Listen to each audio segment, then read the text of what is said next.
सांची अरुणाचल प्रदेश की प्रसिद्ध जनजाति आपातानी के मुखिया की बेटी थी।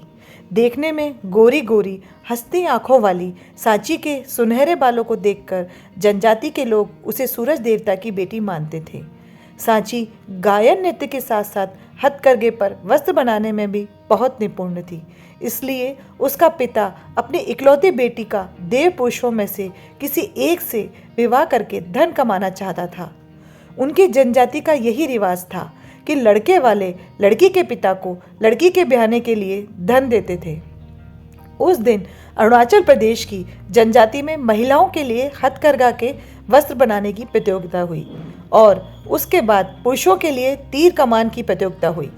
हर वर्ष की तरह सांची को प्रथम पुरस्कार मिला। इस वर्ष तो सांची ने कमाल कर दिया था। आकाश जैसे नील रंग के रेशमी शॉल पर चांद, सूरज और तारे सफ़ेद, सुनहरे, लाल और गुलाबी रंग में बनाए थे। चारों तरफ नक्षत्रों की झालर बुनकर शॉल को सजाया था। विश्वास ही नहीं होता था कि यह बुनी हुई शॉल है। लगता था कि कुशल चित्रकार ने सुंदर तस्वीर बनाई है। उधर आबूतानी नामक युवक ने भी तीर कमान के कमाल से उड़ते हुए नकली पक्षी तितलियों के ऐसे निशान साधे और कोई उसके आसपास भी नहीं रह पाया। प्रतियोगिता के बाद हुए नृत्य में सांची और आबूतानी पहली बार मिले और पहली मुलाकात में ही एक दूसरे को चाहने लगे। उनको नृत्य करते देख लोग भी कह उठे, क्या सुंदर जोड़ी है। उस दिन के बाद से वे चुपके चुपके मिलने लगे, क्योंकि दोनों को पता था कि सांची के पिता किसी भी तरह दोनों के विवाह के लिए मंजूरी नहीं देंगे। इसलिए उन दोनों ने चुपके से विवाह कर लिया। एक दिन सांची के पिता ने उसे बताया कि 3 देव पुरुष उससे विवाह करना चाहते हैं। सांची ने बताया कि उसका विवाह हो चुका है। पिता ने कहा कि वह ऐसे विवाह को नहीं मानता, ना ही वे तीनों पुरुष मानेंगे। वह उनको नाराज नहीं करना चाहता, इसलिए एक ही उपाय है। क्या पिताजी? सांची ने पूछा। सबको एकत्रित करके शर्त रखेंगे। जो शर्त पूरी करेगा वही तुम्हारा पति होगा। तीनों देव पुरुष और आबूतानी को बुलाया गया। पहली शर्त है कि चारों को जमीन पर इस तरह नृत्य करना या कूदना होगा कि जमीन से संगीत ध्वनि आए। शर्त सुनकर आबूतानी और सांची परेशान हुए, पर आबूतानी की बहन ने कहा, चिंता मत करो। जहाँ आबूतानी को नृत्य करना था, उसने वहाँ तालों यानी पीतल की तश्तरियाँ मिट्टी के नीचे दबा दी। नृत्य प्रारंभ हुआ। तीनों देव पुरुषों ने नृत्य प्रारंभ किया। तीनों देव पुरुष के अनेक बार उछल कूद करने पर भी कोई आवाज़ नहीं आई।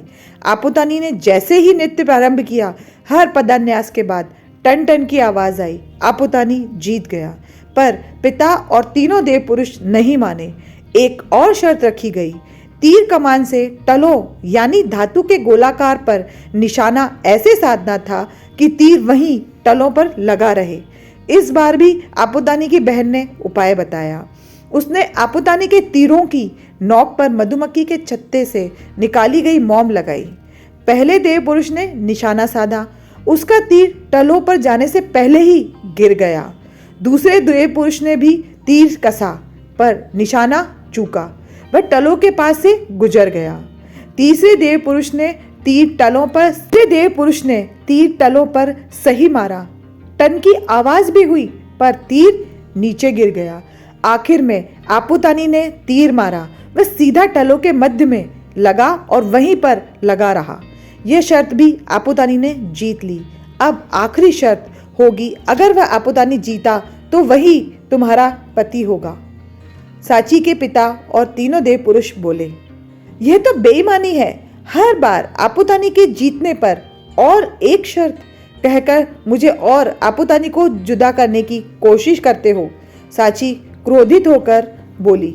गांव के बाकी लोग ने सांची का साथ दिया। लोगों का गुस्सा देखकर सांची का पिता और देव पुरुष बोले, अब वाकई में यह आखिरी शर्त होगी। जो कोयले के टुकड़ों तथा मिट्टी के कुल्हड़े को सबसे दूर फेंकेगा वही सांची का पति होगा। सांची ने इस बार अपनी बुद्धि से काम लिया। उसने आबूतानी के कुल्हड़े के अंदर शहद लगा दिया और अपनी पालतू मधुमक्खियों को कोयले के चूरे से लथपथ कर दिया। एक एक करके तीनों देव पुरुषों ने कुल्हड़े फेंके और बाद में कोयले के टुकड़े। अब बारी आई आपूतानी की। उसने पूरे जोर से मिट्टी का कुल्हड़ा दूर फेंका जो तीनों के कुल्हड़ों से अधिक दूर गिरा।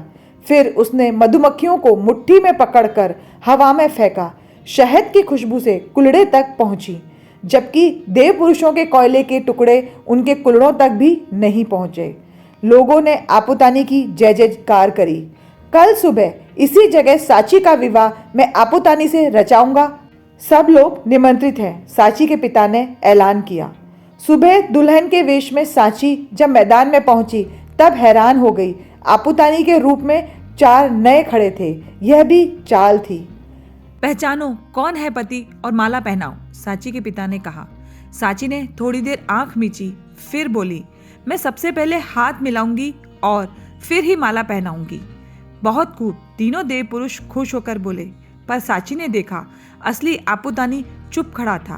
पहले देव पुरुष से जब सांची ने हाथ मिलाया तो उसने जोर से दबाया और आंख मारी। सांची ने गुस्से से हाथ छुड़ाया। दूसरे देव पुरुष के पास पहुंचकर सांची ने मिलने के लिए हाथ बढ़ाया तो वह इतना पगला गया कि बाहें पसारकर आगे बढ़ने लगा। सांची खिसक कर निकल गई। तीसरे देव पुरुष ने उतावला होकर हाथ आगे बढ़ाया और सांची का हाथ पकड़कर जोर जोर से हिलाने लगा। इतनी मुश्किल से सांची ने अपना हाथ छुड़ाया। अब वह चौथे यानी असली आपूतानी के पास पहुंची। उसने आपूतानी से हाथ मिलाया। उसके परिचित स्पर्श तथा उसकी आंखों से छलकते प्यार को देख वह निश्चित हुई। उसे पूरा विश्वास हुआ और उसने आपूतानी को वरमाला पहनाई। सांची के पिता और तीनों देव पुरुष शर्म से गर्दन झुकाए लोगों की झड़कियां सुनते रहे। लोगों ने खुशी से पुष्प वर्षा करके विवाह की रस्म पूरी करी।